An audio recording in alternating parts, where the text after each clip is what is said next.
Thank you, Speaker. I rise to speak to the Edgecliff Commercial Centre strategy, which was recently endorsed by Woollahra Council. And in doing so, I want to congratulate councillors and council staff on the work they've done in preparing the strategy. Edgecliff is the gateway to my local community, and it deserves a coordinated vision for its future to accommodate increased uplift in the area. The Edgecliff strategy is the product of collaboration with the community, of local voices making local decisions. On this side of the House, we recognise that it is only through working with local communities, not against them, that we will deliver the housing supply New South Wales needs.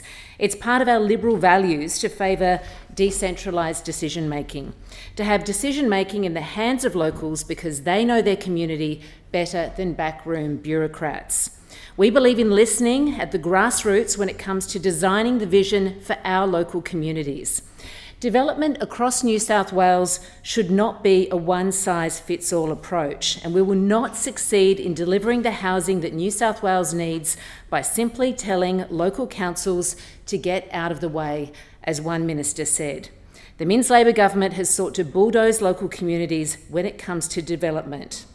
Now, in cases like Edgecliff, when the new planning reforms were introduced by the Labor government just before Christmas, TODs were allocated to different train stations around the city, places that could take significant uplift. Now, Edgecliff Station was excluded from becoming a TOD.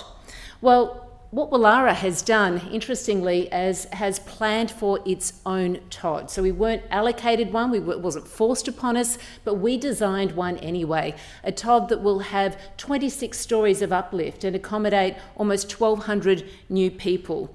That is the result of local planning and almost a decade of consultation with the community. We have done that.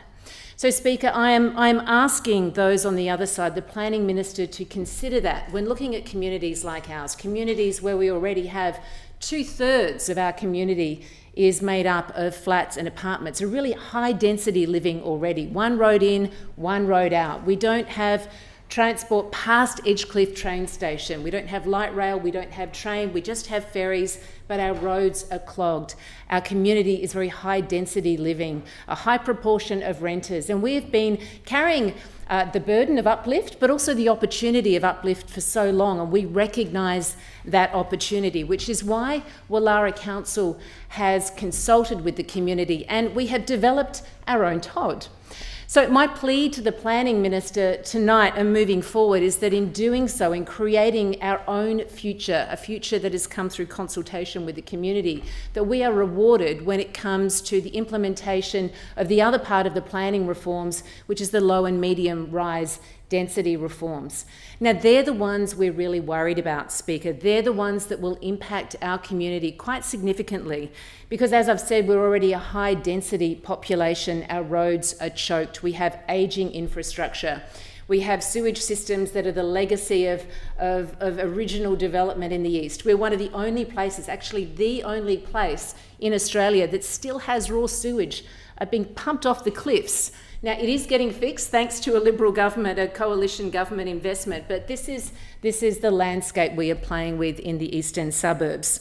So when it comes to these new reforms that are being introduced, reforms I say in inverted commas because it's not a reform that suggests it's actually positive. It's a one-size-fits-all approach that doesn't work necessarily in the east or in other high density areas. It might work elsewhere. But in our community, in recognition of local decisions, local planners preparing for future uplift, 26 stories, and affordable housing, a really exciting vision for our community, we shouldn't have low and medium rise density reforms imposed upon us. We should be excluded from that so we can be at the heart of decision making. We're really proud of the plans in the east of a long history of uplift and development, and we should be rewarded by being excluded, I say again, from these reforms which are really going to be detrimental to our community. Within 800 metres of a town centre, uplift of up to 8 stories, our community just can't cope. So I ask tonight, first of all, I congratulate Wallara Council, and I ask that our community be rewarded for the long, hard work it's done over many years and continues to do with planning.